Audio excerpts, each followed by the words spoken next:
ఈరోజు మినీ గార్డెన్లో బీట్రూట్ మొక్కలు క్యాలీఫ్లవర్ మొక్కలు అయితే నాటుకున్నామండి. అన్నీ పోగి ఇవి మిగిలే కదా, వీటినైనా జాగ్రత్తగా పెంచుకున్నాము.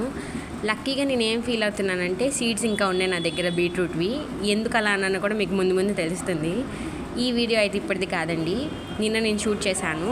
అండ్ ఈరోజు ఏం జరిగిందో కూడా మొత్తం కలిపి వీడియో అయితే పోస్ట్ చేస్తున్నాను. ఇదిగోండి మన బీట్రూట్ మొక్కలు అయితే ఇలా ఉన్నాయి.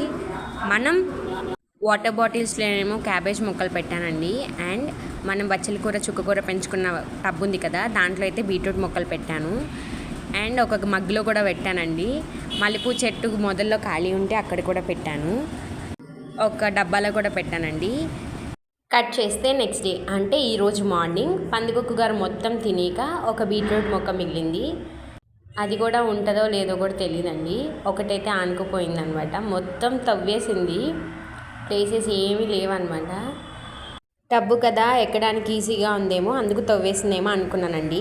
బాటిల్స్లో పెట్టిన క్యాలీఫ్లవర్ మొక్కలు కూడా తినేసిందండి. నేను ఇంకేం చేయాలో నాకు అర్థం కాలేదు. మీరు అనుకోవచ్చు ఇన్నిసార్లు పందికొక్కు వస్తుంది అంటున్నారు కదా, ముందు ఎందుకు పెట్టట్లేదని. నేను చాలాసార్లు ముందు పెట్టానండి. అది ముందు తప్ప అన్నీ తింటుంది. ఉన్న ఈ ఒక్కదాన్ని మాత్రం ఇలా కప్పు పెట్టి సేవ్ చేద్దామని అయితే అనుకుంటున్నానండి నేను. చూడాలి మరివైనా ఉంటాయో లేదో అనేది.